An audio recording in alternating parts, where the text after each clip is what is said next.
Le damos la bienvenida al señor Julio Pacheco y al señor Johnny, que puedan ir prendiendo las cámaras. Muchas gracias. Entonces vamos a ir continuando con nuestro programa. En esta ocasión nos acompañan el Comité Técnico Nacional de Tributación y Fiscalidad, quienes van a presentar el tema Planeamiento Tributario IGB Renta en el periodo 2025-2026. El moderador de este espacio es el doctor contador público colegiado Julio Enrique Pacheco Torres. Él es miembro del Comité Técnico Nacional, contador público y abogado por la Universidad San Pedro. Cuenta con una un magíster en contabilidad con mención en tributación. Es egresado de la maestría de Derecho de la Empresa por la Universidad Católica, doctor en Administración, tiene experiencia profesional por más de 25 años en el sector privado y es exdecano del Colegio de Contadores Públicos de Ancash. Le damos la bienvenida a este espacio. Muchas gracias, señorita Marisabel. Hola, Johnny, ¿cómo estás? ¿Qué tal? Qué gusto verte con ocasión, pues, de celebrar el 27 aniversario de nuestra junta. Cuéntanos, ¿cómo has estado? Antes de hacerte la presentación, cuéntanos, ¿cómo has estado? Te veo por ahí bastante activo por la Católica. Hola Julio, hola a todos, ¿cómo están todos y todas? Y nada, agradecido por la invitación. También me uno a las felicitaciones por este aniversario y que sigan trabajando por el bien de los colegas y también del Perú, ¿no? Porque al final la profesión contable tiene mucho que dar en el país, ¿no? Y ya lo mencionabas también, estamos ahora metidos mucho en la academia aquí en la universidad y difundiendo, ¿no? Este tema de la cultura, de la educación y la cultura tributaria. Así que en eso andamos también. Claro, claro, sí, qué bueno. Bien, bien, para continuar, justo creo que tenemos una hora, nos van a respetar creo la hora, porque como se ha corrido un poquito, Tú dime, yo no tengo problema de ajustarme a los tiempos. perfecto. Mira, bueno, para presentar, tú sabes, te hemos invitado para conversar sobre el planeamiento tributario del IGB y el impuesto a la renta para los periodos 2025 y 2026, ¿no? Bien, Johnny tiene una vasta experiencia en esta profesión. Él es contador público, si es que no me equivoco, por la Universidad Nacional Mayor de San Marcos. Él tiene una maestría en Derecho Tributario por la Universidad Católica, bastante interesante también porque la llegué a concluir. Muy buena maestría, muy multidisciplinaria.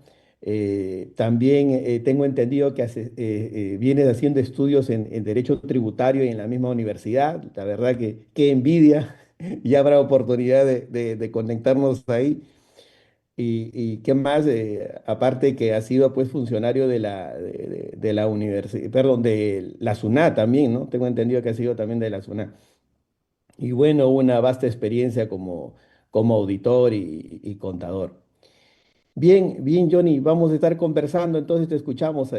Por favor, a ver, expones algunos temas bastante interesantes que siempre lo haces tú y vamos haciendo de repente algunas acotaciones, algunas cosas que quisiéramos a lo mejor nos esclarezcas. ¿Ok? De acuerdo. Adelante, por favor. Voy a usar una presentación, una PPT como ayuda temática. Aquí les presento todos digamos, los temas que quería conversar un poco vinculado con esto, el planeamiento. Ahí te planteo los temas y de repente conforme voy tocando cada tema, de ahí vamos de ahí conversando sobre cada uno de estos temas que quería plantearles. Cuando me convocaron, vi un poquito hablar sobre el planeamiento tributario, tanto en IGB y en Renta 2025-26, y vinculado con estos temas, ¿no? Y igual, independientemente de eso, podemos hablar de otros temas sin ningún problema en el De tiempo acuerdo. que nos sean asignados, así que uno, esta es un poco la agenda, ¿no? Que quería plantear, hablar un poquito de los nuevos contribuyentes considerados como sujetos sin capacidad operativa. Como la mayoría debe saber, ahora el 30 de septiembre se añadió 14 nuevos contribuyentes, ¿no? A este listado. Ahorita conversaremos un poquito de las consecuencias de esto. Después está la regla, esta, le he llamado yo una nueva regla sobre la anotación del crédito fiscal, porque en su momento cuando salió la norma decíamos, oye, ahora pues ya no puedo usar el crédito fiscal en los 12 meses, sino se reduce un mes, igual lo vamos a conversar, por eso mi tema era vinculado con el IGB. Y un par de gastos de repente o algunos más que he considerado que que deberíamos en todo caso cumplir los requisitos al 31 de diciembre. Hablaremos un poquito de esmedros y de repente la cobranza dudosa, ¿no? Está también desarrollado. Y también una obligación, ¿no? Que de repente no tiene que ver con IGB o con renta, pero que va a vencer ahora con las obligaciones de octubre, ¿no? Hay un nuevo grupo de contribuyentes que tiene que hacer esta declaración del beneficiario final. Entonces, ese también es un tema que traía a colación. Y finalmente, este cambio, ¿no? En las reglas de reconocimiento de la renta de primera categoría, que bueno, de hecho va a entrar en vigencia el próximo año, pero igual quería traerlo a colación en este webinar, charla.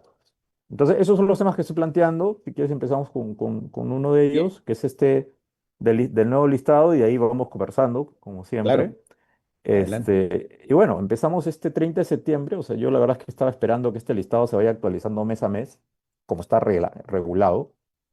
El 30 de septiembre se actualizó este listado de sujetos sin capacidad operativa.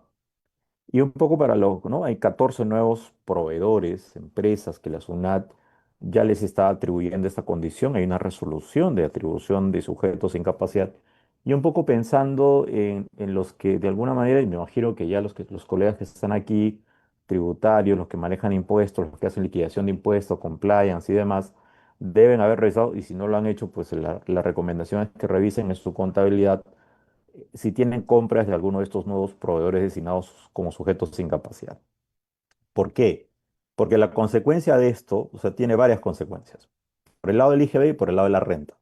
Entonces, si una empresa por A o B ha tenido compras de estos proveedores, y sobre todo desde el 20 de marzo 2022, que digamos fue el día, sí, es el día, la norma, el decreto legislativo 1532 fue publicado el 19 de marzo de 2022, dice que aplica comprobante de pago emitidos desde el 20 de marzo de 2022.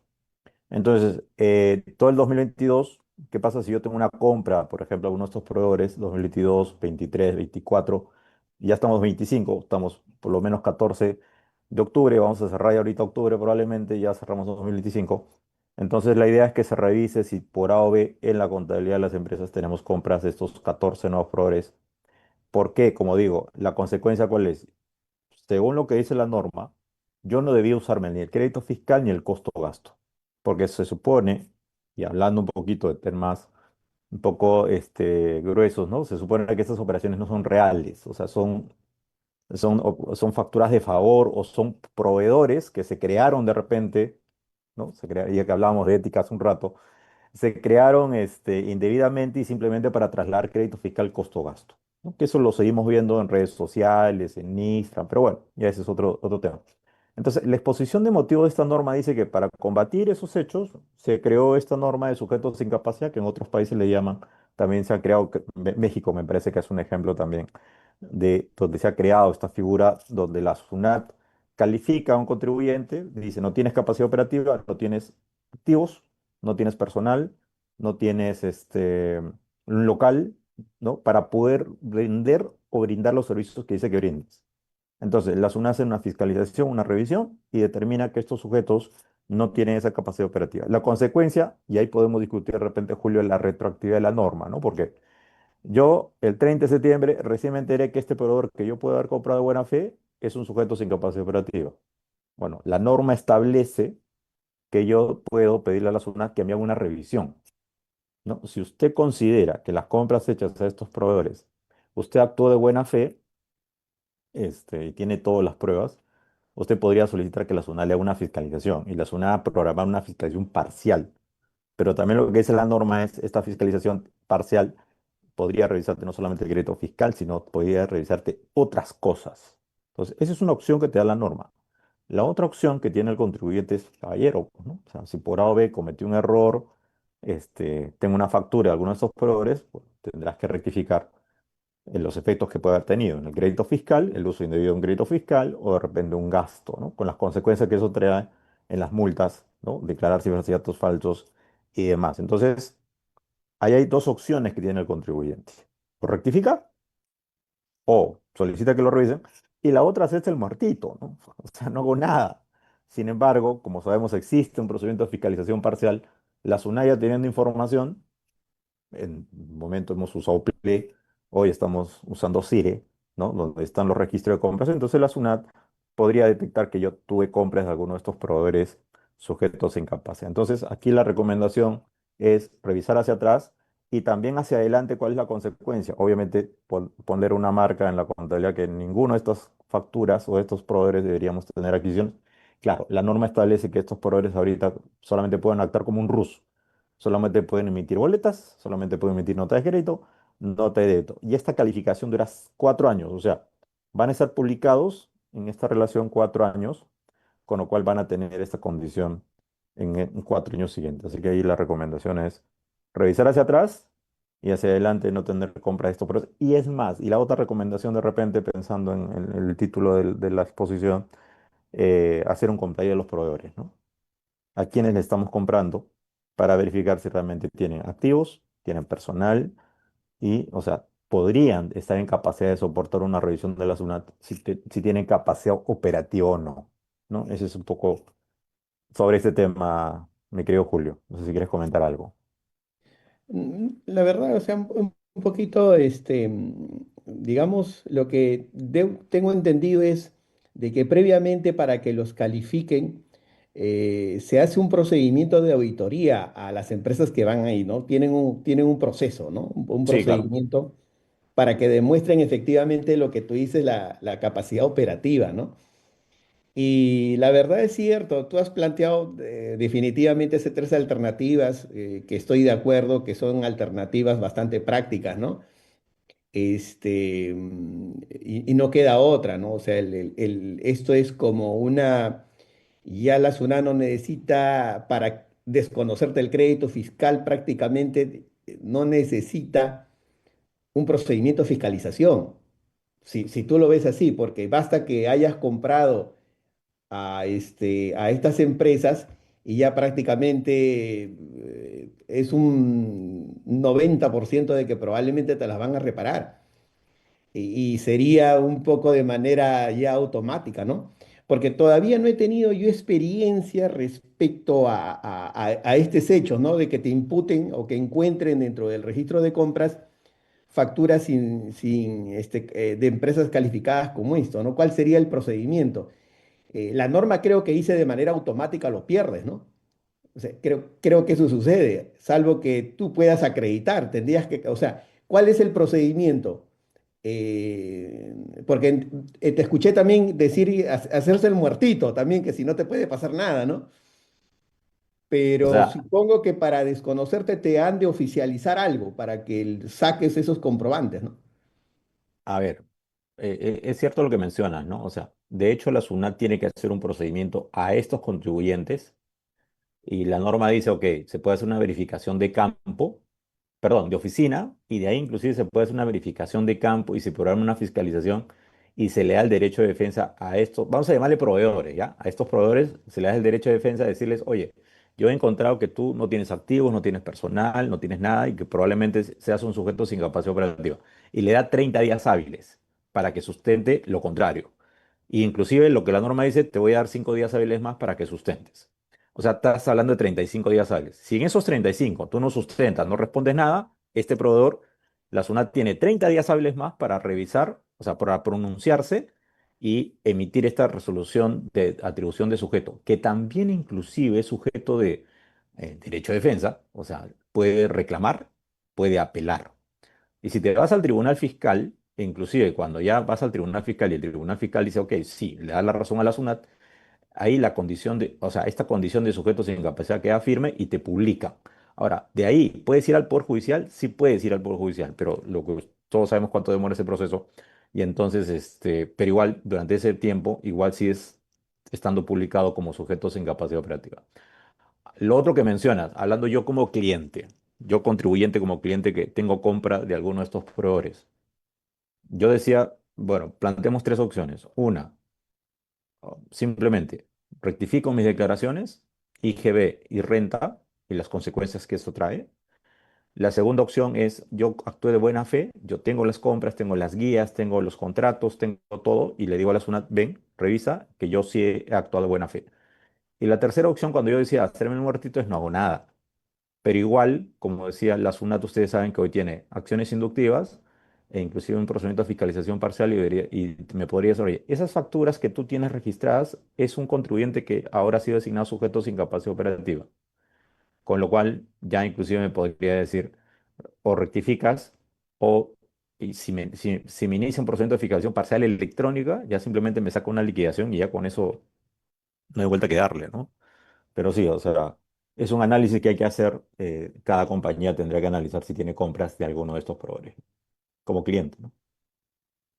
Sí, sí, lo veo bastante, a veces un poco complejo, digamos, en la práctica, porque todavía no he tenido, claro, y como dices tú, puede haber la opción, digamos, en ese procedimiento que te haga la SUNAT, pero ya prácticamente irías a esa auditoría como crónicas de una muerte anunciada, ¿no?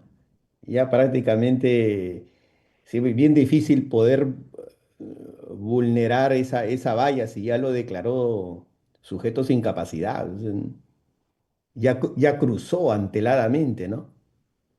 O sea, lo más probable es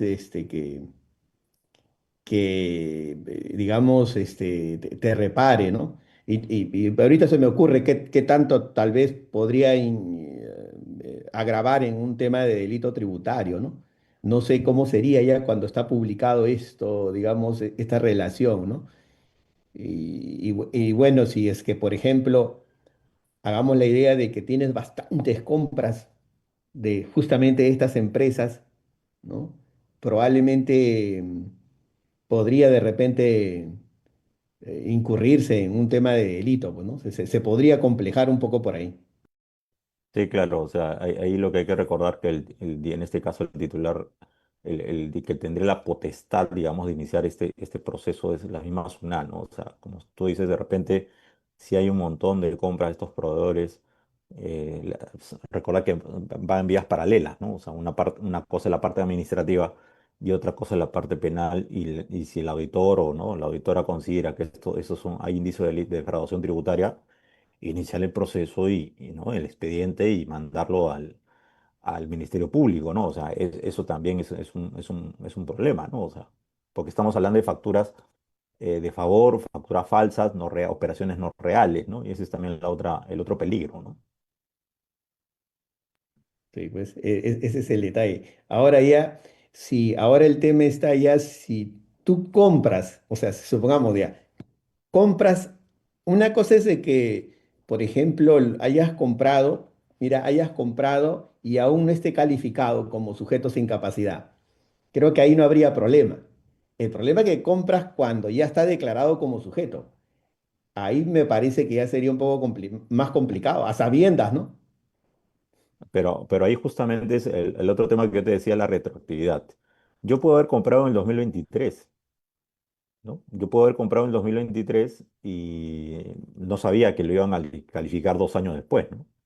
Entonces, ahí el tema es la retroactividad. O sea, la norma dice, esto es aplicable a comprobantes emitidos del 20 de marzo de 2022. O sea, hace 3 años y medio que salió la norma. Entonces, por eso decía, hay que revisar hacia atrás. Hacia adelante, o sea, se supone que estos proveedores ya no están en capacidad de emitir facturas. Ahora, puede ocurrir porque este listado todos los meses debería actualizarse, ¿no? El primer listado salió el 31 de diciembre. Ahora en septiembre salió el segundo. No sé si el 31 de octubre salga otro, el 30 de noviembre y así sucesivamente. O sea, la norma dice que todos los meses debería salir, dependiendo de lo que SUNAT detecte, la publicación de nuevos proveedores sujetos sin capacidad. Ahora, ahí está el tema, ¿no? O sea, ¿a quién estás comprando? Por eso también decía como recomendación hacer un compliance en los proveedores. ¿A quién le estás comprando hoy, ¿no? Hoy, 14 de octubre, realmente estarías en capacidad de decir que las compras a todos tus proveedores o todos tus proveedores tienen capacidad operativa. Esa sería la siguiente pregunta. Entonces, ¿a quién estás comprando, no? Claro, eso sucede, el compliance sucede bastante generalmente en la capital. Ahí generalmente las empresas, tú sabes que las empresas que están un poco en la capital, en Lima, son las principales y un poco las más formales, ¿no? Pero las que están en provincia son las que prácticamente le formalizan las compras a las que están en Lima, pues, ¿no? Si queremos, si queremos ser sensatos y partiendo de que más del 70% de la economía peruana es informal, es una regla matemática lo que estoy diciendo, ¿no? O sea, simplemente le ayudan, ¿no? O sea, Gloria, por ejemplo, tiene programas, ¿no? No solamente Gloria, hay compañías como Alicor que te pone bastantes vallas, ¿no? Que tienes que cumplir una serie de requisitos como Cemento Pacasmayo, y no solamente para ser su proveedor, sino que para ser su cliente, es lo más triste. Entonces, son compañías que sí son bastante formalizadas, pues, ¿no? Y bueno, evitan generalmente este tipo de situaciones. Bien, sí. Bueno, continuemos, amigo, muy interesante. Ok, aquí Henry comenta, no sé si comenta o pregunta, ¿no? Si en la ficha RUC tendrá alguna marca que son contribuyentes sin capacidad operativa. O sea, no lo he visto, o sea, no he visto si realmente no he consultado, si yo consulto esta RUC ahorita estaría con esa marca. Lo que sí es cierto, un elemento de repente para revisar, y ya que menciona Henry el tema de la ficha RUC, una forma de revisar si este contribuyente puede tener algún problema es, obviamente, cuando uno entra a SUNAT, entra a consulta RUC, tú puedes ver si, por ejemplo, este contribuyente tiene deudas en cobranza coactiva. Eso podría ser un indicio. Y otra, tú puedes ver la cantidad de personal que tiene y puedes visualizar que no tiene de repente personal. Eso podría ser otro indicio. Son indicios, ¿ah? O sea, no estoy diciendo que no les compren a ellos, pero ya esa es una forma, eso es información pública, ¿no? Tú entras a consulta RUC, y digitas el RUC de tu proveedor y vas a ver que tiene, si tiene deudas en cobranza coactiva o tiene personal, o no tiene personal, perdón, es un indicio porque la SUNAT dice, oye, no tienes capacidad operativa, no tienes activos, no tienes personal, no tienes demás elementos, ¿no? Lucy comenta, considero que no se debe aplicar la retroactividad porque parece injusto que uno tenga que predecir el futuro de los proveedores. Lamentablemente es un tema de discusión bien interesante, Lucy, la retroactividad o la irretroactividad. Así que yo recomiendo a los colegas o a los, si hay estudiantes aquí, bueno, por ahí tienen un tema de tesis, ¿no?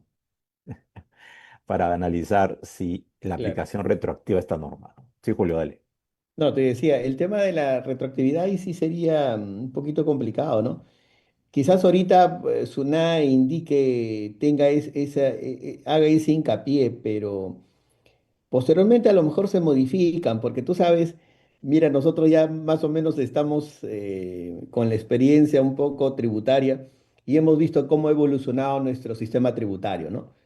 Ahorita que justo vas a tocar crédito fiscal, cómo nuestro crédito fiscal tenía unas reglas bien cardíacas, ¿te acuerdas? Y ha ido cambiando, flexibilizándose, ¿no? Porque si no, imagínate, supongo que también esta regla también irá a cambiar porque un poco pues que ninguna norma puede ser retroactiva o los efectos no pueden ser retroactivos, ¿no? Sería un poco complicado, ¿no? Sí, sí, probablemente en algunos años, como bien dices, tengamos algunas novedades. Hoy muchos casos, o no, casos grandes, sobre todo, como bien mencionabas hace un rato, las grandes empresas que están en capacidad de irse inclusive hasta la Corte Suprema, ¿no? Entonces, probablemente en algunos años tengamos alguna jurisprudencia un poco criticando la aplicación retroactiva de esta norma, pero mientras tanto, la recomendación es pensando 2025, ya cerrando 2025, pensando en 2026, 2027, tener esto mapeado, ¿no? Y tener mucho cuidado a quién, repito, a quién estamos comprando y demás, ¿no? Y como mencionabas, bueno, este tema que tiene que ver con el crédito fiscal, ¿no? O sea, lo anterior que hemos mencionado tiene que ver con el crédito fiscal y el costo de gasto, así que, y con el crédito fiscal probablemente la mayoría ha escuchado, ¿no? Este tema que se acabaron los 12 meses, ¿no? Entonces, siempre hemos dicho, ok, yo tengo un comprobante de pago emitido, no sé, pues en enero de 2025.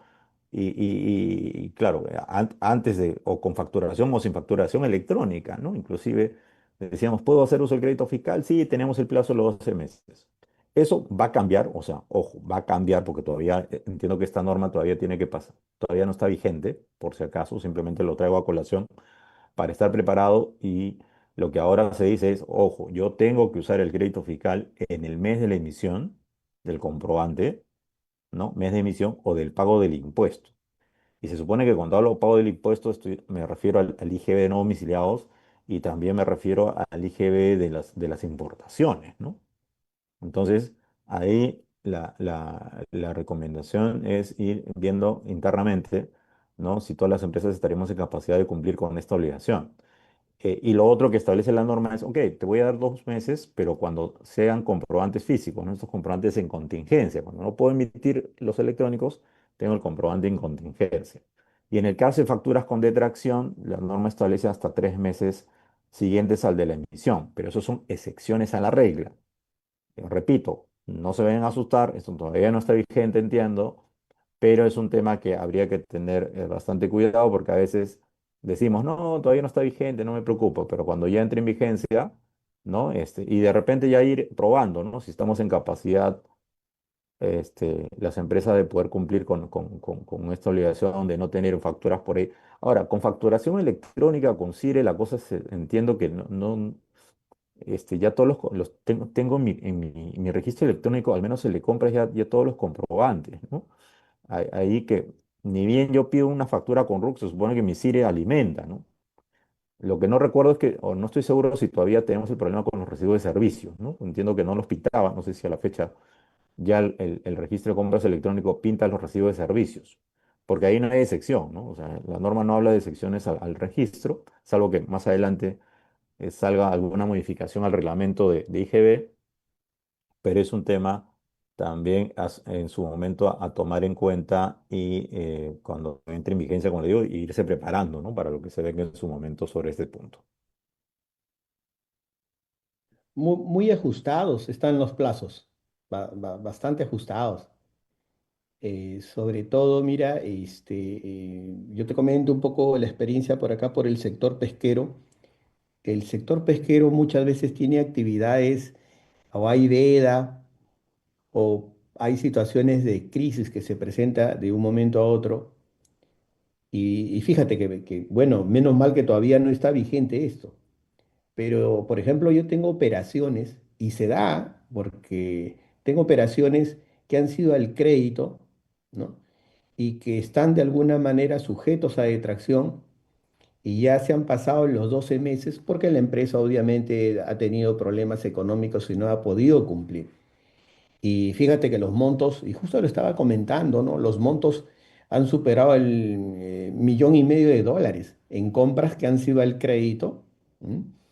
Y que todavía no las pagas.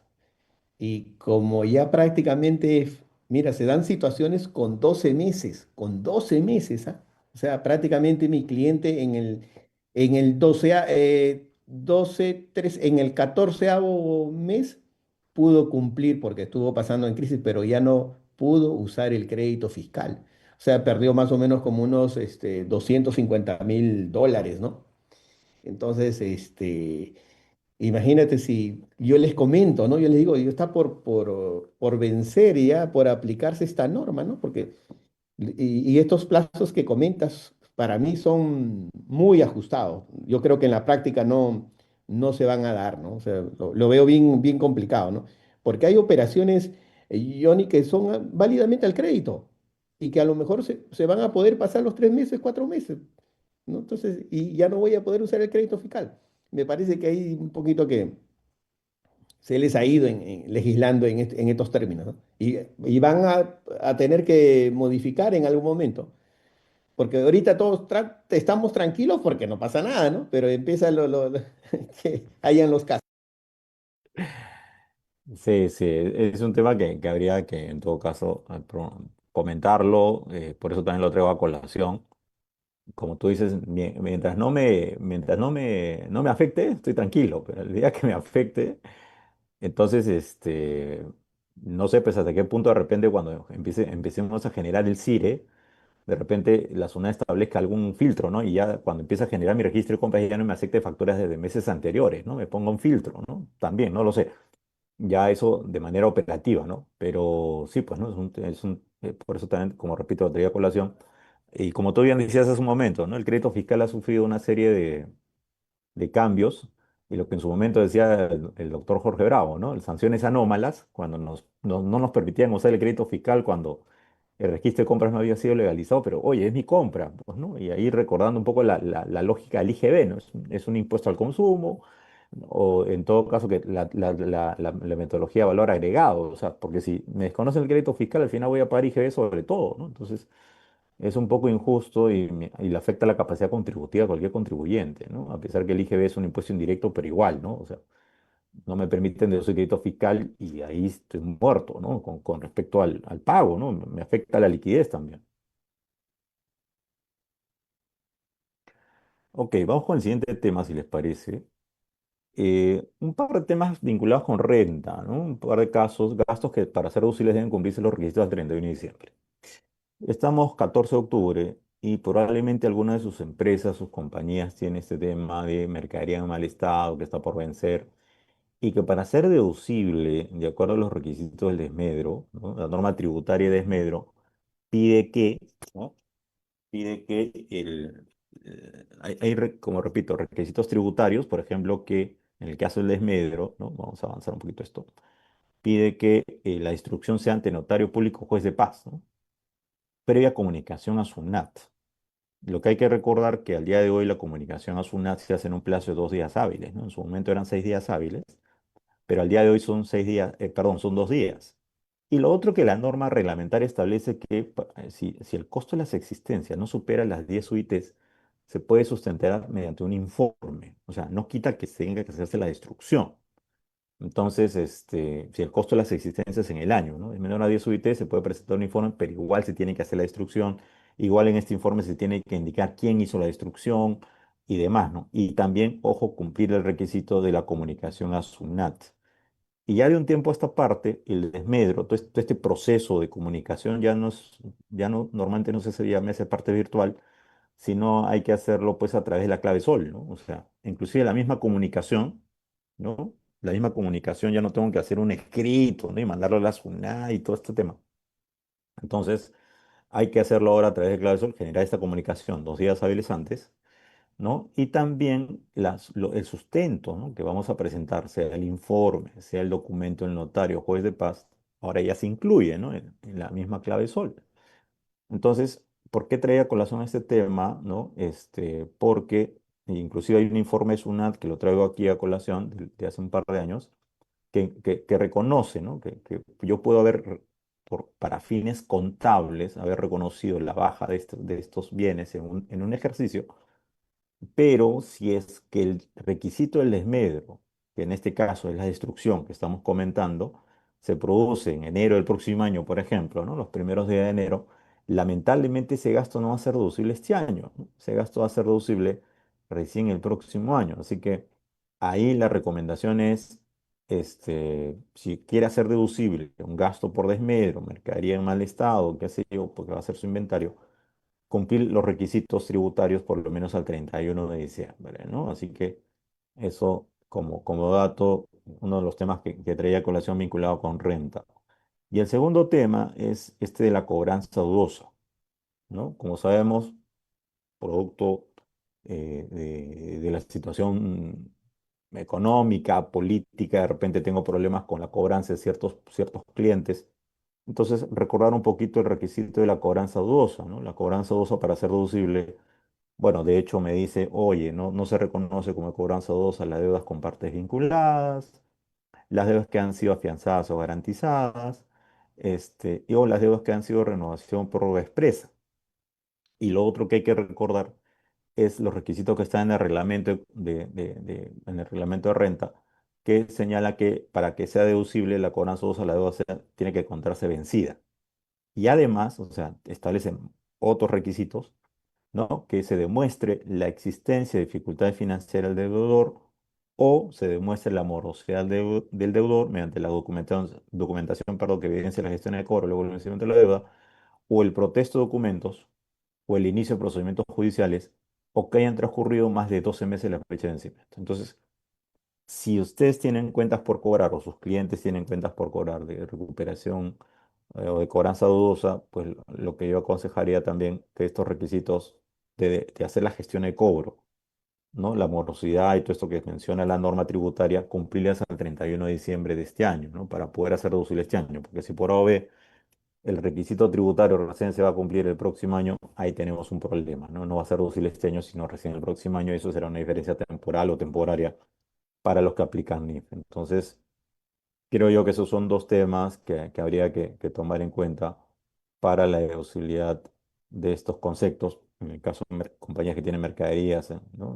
En mal estado, que, ¿no? Al hacer su inventario el 31 de diciembre. Y en el caso de deudas de cobranza dudosa, ¿no? No sé si por ahí de repente, Julio, tienes algún comentario.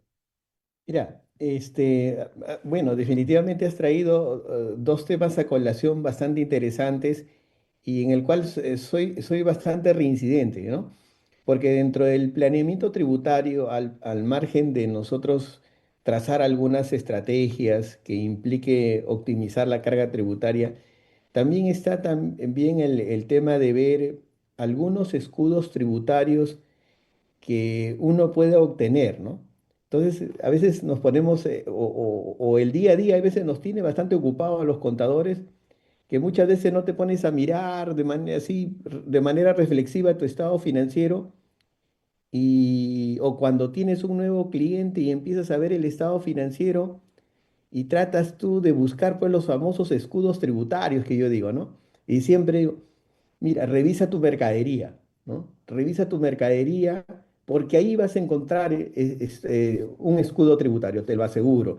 Puede haber a lo mejor algunas mermas que se han registrado, no las formalizado o algunos desmedros. ¿Eso qué constituye? Un gasto que te va a permitir tener de alguna manera un ahorro y lo tienes ahí estacionado, ¿no? Por ejemplo, también el tema de las cuentas por cobrar. Generalmente las empresas que tienen actividad siempre hay cuentas por cobrar que ahí están un poquito, digamos, algunas han pasado más de 12 meses y válidamente lo puedes, no hay mucho procedimiento ahí, ¿no? Ya si quieres hacerlas antes, ahí sí se te complica porque ya tienes que acreditar, digamos, algunos procedimientos judiciales haber hecho, ¿no? Y también, por ejemplo, recomiendo, mira, si a lo mejor te vienes unos créditos por ahí que puedes utilizar para compensar, ¿no? Al menos créditos, puedes compensar tu renta con que tal vez tu saldo a favor con el IGB y así sucesivamente, ¿no? O sea, tratar de buscar ahorros o evitarles desembolsos a la empresa, ¿no? Los contadores generalmente, a veces yo veo por la experiencia, poco usamos el tema de la compensación como medio de extinción de la obligación tributaria. Y eso es interesante. El otro día querían pagar ITAN, ¿no? Le digo, pero si tienes un fuerte saldo a favor de impuesto a la renta, ¿por qué no compensas? ¿No? Entonces, ahí hay unos créditos que se pueden utilizar y ese es interesante, ¿no? La idea pues, del planeamiento, pues, es que lo óptimo es que todos los gastos que tengas sean deducibles, que todos sean deducibles, evitar los reparos, ¿no? Eso es bastante interesante. Y yo siempre pongo bastante énfasis en lo que justamente tú nos estás haciendo recordar, ¿no? Siempre es bueno ver, por ejemplo, ahorita nos están viendo algunos colegas, revisen sus estados financieros y por ahí van a encontrar algo que les pueda significar. Siempre se encuentra, pero aunque sea pequeño, pero se encuentra.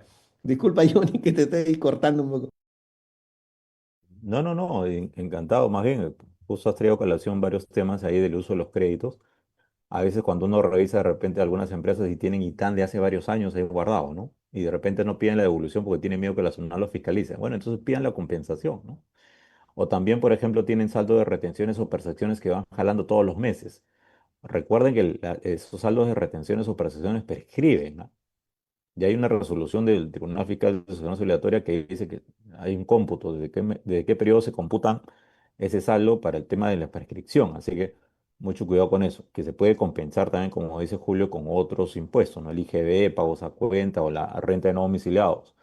Y algo que también no le he traído a colación, tal vez porque ya estamos octubre, pero si alguien todavía quiere suspender o modificar sus pagos a cuenta ya sería pues septiembre, ¿no? De septiembre a diciembre, bueno, ya ahorita septiembre ya está venciendo, de repente de octubre a diciembre, hacer es su pequeña DJ que le digo yo al 31 de julio, y de repente si tiene pérdida tributaria en el 2025 al 31 de julio, pues suspender sus pagos a cuenta, ¿no? Inclusive modificarlos, ¿no? O sea, bajar el coeficiente de pagos a cuenta en la medida que le toque el coeficiente, ¿no? Porque si el que está en MIPE menores a 300 UIT de ingresos, su 1%, que inclusive también podría suspender, si tiene pérdida tributaria, ¿no? Al 2025. Entonces eso también no lo incluí como tema, pero dado los comentarios muy bien que has hecho, aprovecho en mencionarlo, ¿no? Presentar este PTC 25 y suspender pagos a cuenta ahora de octubre a diciembre, de repente, todavía tienes opciones. Y lo otro que has mencionado muy bien también, cómo visualizar estos posibles créditos o deducciones, ¿no? De repente ahí ya estamos 14 de octubre, hacer una DJ el 30 de septiembre, ¿no? Para ir viendo cómo va el impuesto, o si es que hay impuesto o hay pérdida, y decirle al empresario o al dueño o a la empresa, oye, por si acaso te va a tocar pagar impuesto a la renta en marzo o en abril o en mayo, ¿no? Para las empresas MIPES, cómo va su impuesto, ¿no? Un poco para anticipar también lo que vaya a ocurrir. Estamos en año electoral, así que ustedes saben que en año electoral las cosas se mueven bastante, ¿no? Así que igual es conveniente lo que se está señalando. Ok, el penúltimo tema, si les parece un poco de la mano con, que no tiene que ver con renta, con IGB tal vez, es esta nueva obligación, no nueva, ¿no? Porque ya algunos contribuyentes ya les habían pedido identificar a sus beneficiarios finales. Sin embargo, el universo se ha ampliado, ¿no? Justo en mayo de este año sale esta resolución de la SUNAT, la 168/2025, y aquellas compañías que, por ejemplo, ¿no? El año pasado hayan tenido ingresos mayores a 100 UITs, ¿no? Tienen que presentar ahora con el vencimiento de octubre, que vence en noviembre, declarar a su beneficiario o sus beneficiarios finales, ¿no? Entonces, por ejemplo, si tu cliente es una IRL, no cabe duda que el beneficiario final será el titular gerente de esta IRL.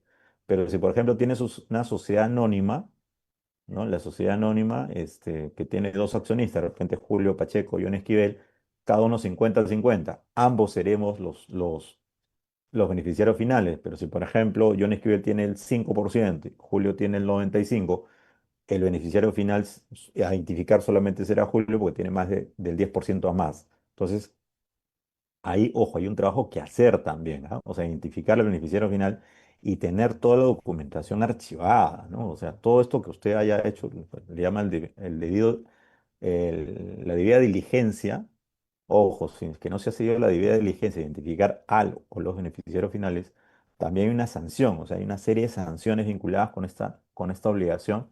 Y como digo, si se dan cuenta, ya se ha ido ampliando, ¿no? Claro, alguno dirá, por ejemplo, no, pero mi cliente solamente tiene hasta 10 UIT de ingreso del 2024, le va a tocar en noviembre de 2026, sí, claro, de acá a un año nos vamos a ir viendo y de repente ya le va a ir tocando hacer esta declaración que, como digo, si no se presenta, la sanción está en función a ingresos, 0,6% de los IN, que son los ingresos netos gravables y no gravables. Así que ahí la recomendación es ¿no? poder presentar esta declaración y hacer la identificación.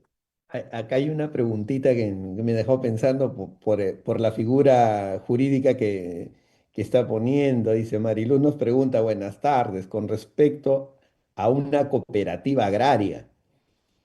Los beneficiarios finales serían los socios. ¿Cómo sería en este caso? Teniendo en cuenta que la cooperativa tiene más de 500 socios. Habría que ver el capital, ¿no? Para llenarte 500 socios tienes que hacerlo con data. Sí, ahí lo que habría que ver si los 500 usos tienen más del 10%, ¿no? Porque la norma establece del 10 a más. Entonces, de 10 a más porcentaje. Y establece tres niveles. Hay identificación por propiedad, por control, o si no puedes ni por propiedad, por control, identificas como beneficiario final al gerente, al que ejerce, dice, el puesto administrativo superior, que podría ser el directorio o podría ser el gerente general. Ahí en todo caso le aconsejo revisar la norma y establecer si estos socios tienen más del 10% a más. Lamentablemente todos tendrían que ser identificados como beneficiarios final. Hay un formato en la página de la SUNAT, en un Excel, un aplicativo que...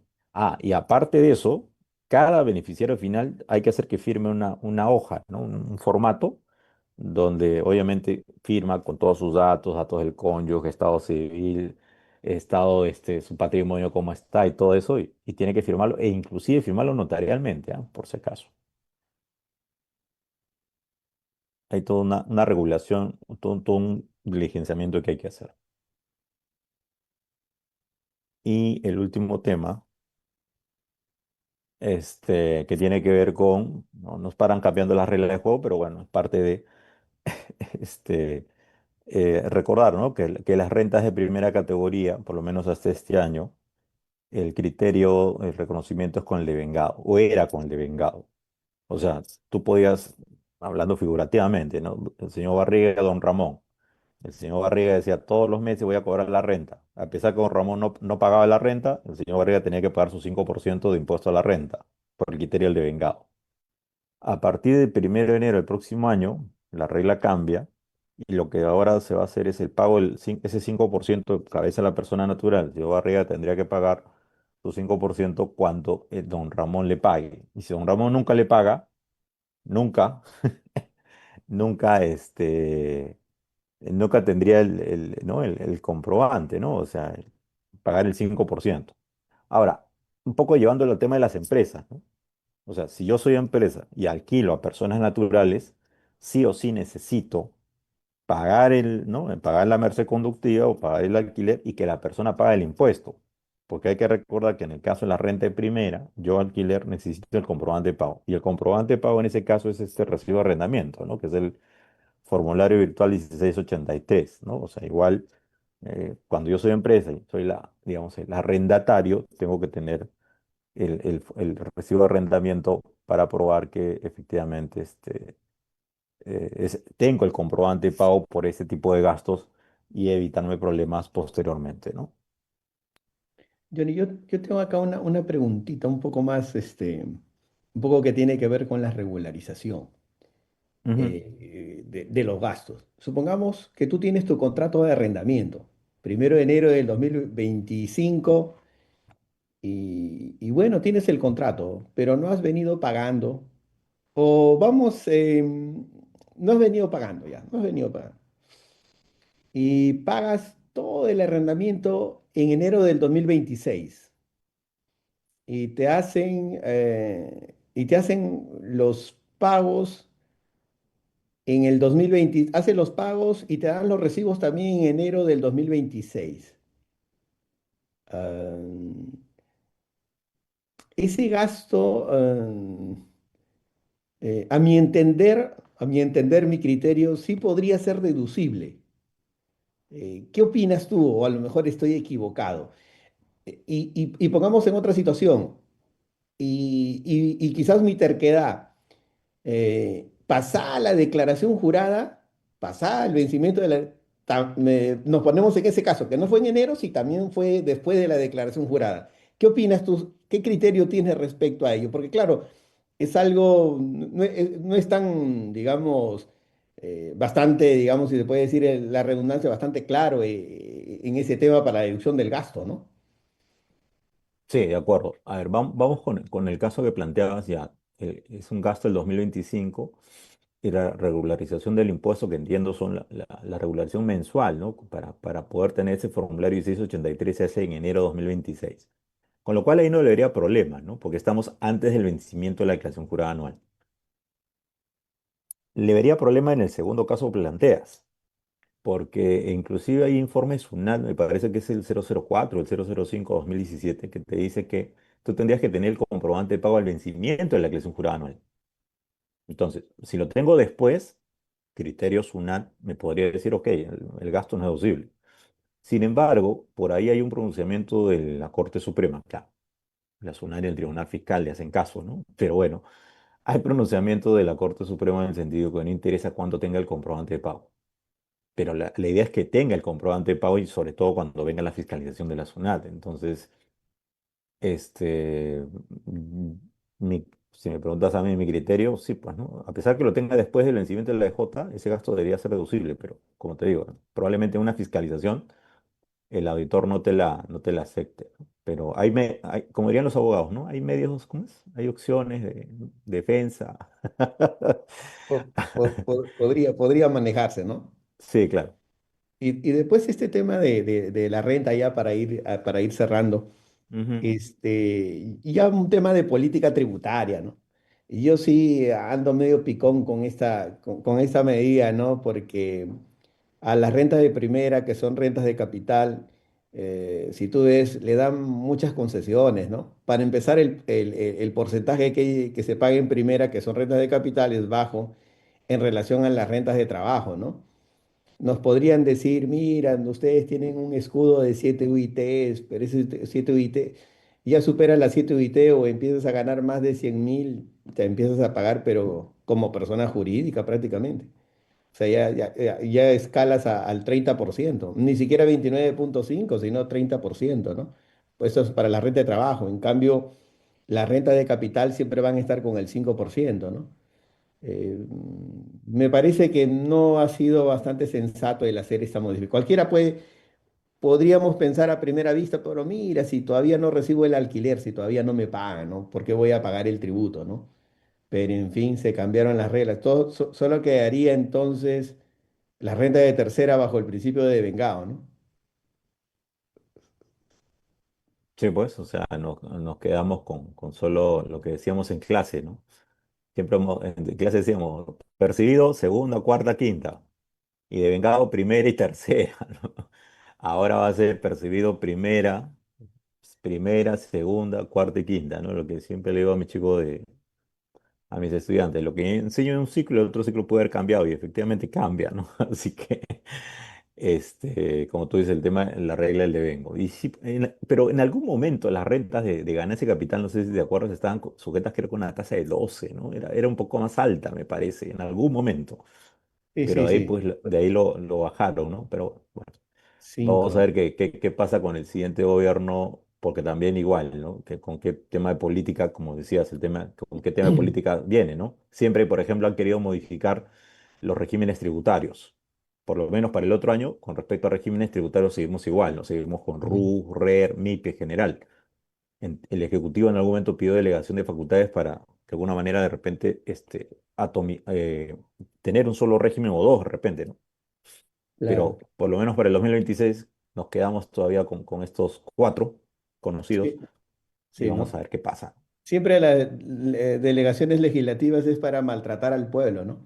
Porque, mira, porque finalmente el pueblo es el que termina pagando, ¿no? Eh, Y lo curioso es que se supone que la legislación debería basarse en lo que el pueblo dice, ¿no? claro. ¿No? O sea, se supone, ¿no? Es lo que dice la lógica, ¿no?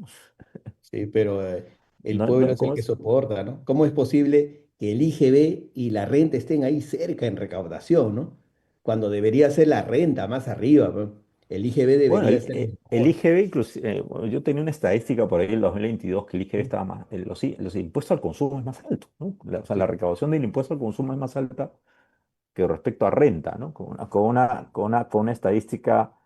una estadística del 2022, o sea, los impuestos al consumo son más altos que las rentas, ¿no? Y los cautivos somos siempre las personas naturales que estamos en planilla o que emitimos recibo, ¿no?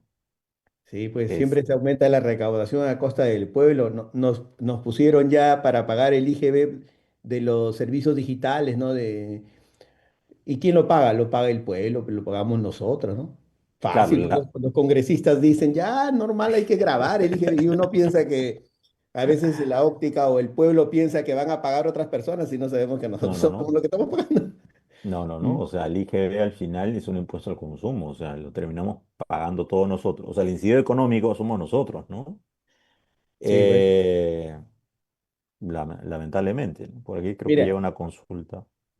a ver, sí, sí, a ver, no, a ver,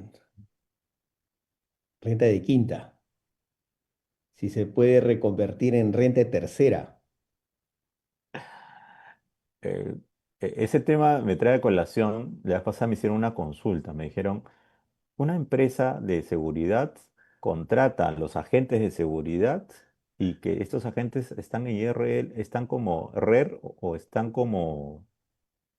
La verdad es que eso linda con lo que es la evasión o la ilusión, ¿no? Porque en la realidad de los hechos, si yo soy un trabajador dependiente, subordinado, tengo un horario, no soy tercera, no soy quinta. Mucho cuidado con eso, ¿no? Que estén haciendo algunas empresas esa Porque jugada. Porque eso sí es delito. Si es que es simulación, sería delito. Y yo siempre catalogo, Johnny, de que vamos por la ilusión, ¿ah? Vamos que se califique como ilusión, porque en la ilusión ahí sí no hay pena, ¿no? O sea, no te configura el delito en la ilusión, propiamente dicha, pero hay que distinguirlo entre ilusión y evasión pura, bueno, porque la simulación pura sí ya es evasión, bueno. O sea, nos vamos al primer y último párrafo de esta norma 16, creo, ¿no? De la norma 16. La norma, lo que está en medio sobre la ilusión sí es más tranquila, ¿no? Después, otra preguntita para ir cerrando, Johnny, disculpa que te quite tu tiempo, creo que estás ahí. A ver, dice, te felicitan, una excelente exposición, Johnny. Dice, la obligación de presentar el reporte país por país bajo la acción 13 garantiza la identificación completa del beneficiario final en estructuras multinacionales. Ya aquí ya se va al tema de precio de transferencia, ¿no? Es lo que dice, la obligación de presentar el reporte país por país bajo la acción 13 garantiza la identificación completa del beneficiario final de estructuras multinacionales. Mm. Yo entiendo que el país por país básicamente lo que hace es reportar cómo se están tratando las operaciones intercompañía, ¿no? Regalías, intereses y demás, intangibles, ¿no? Todo esto, pero no tiene nada, por lo menos de lo que te puedo decir ahorita, ¿no? Entiendo que no tiene nada que ver con la identificación del beneficiario final que va por otro lado, o sea, va por esta Va obligación por que otro también lado. es de naturaleza internacional, ¿no? Así que por ahí yo preliminarmente te puedo responder en ese sentido. Y aprovecho también, justo creo que nos olvidamos de revisar las preguntas de la opción preguntas y respuestas, que hay una segunda pregunta de Roxana, dice, si el contrato de alquiler es de 2 años, 2025-26, en el 2025 se pagó el impuesto a pesar que el inquilino no pagó. ¿Qué pasará en el 2026 si no paga el inquilino a pesar de que haya contrato? No se pagará el impuesto.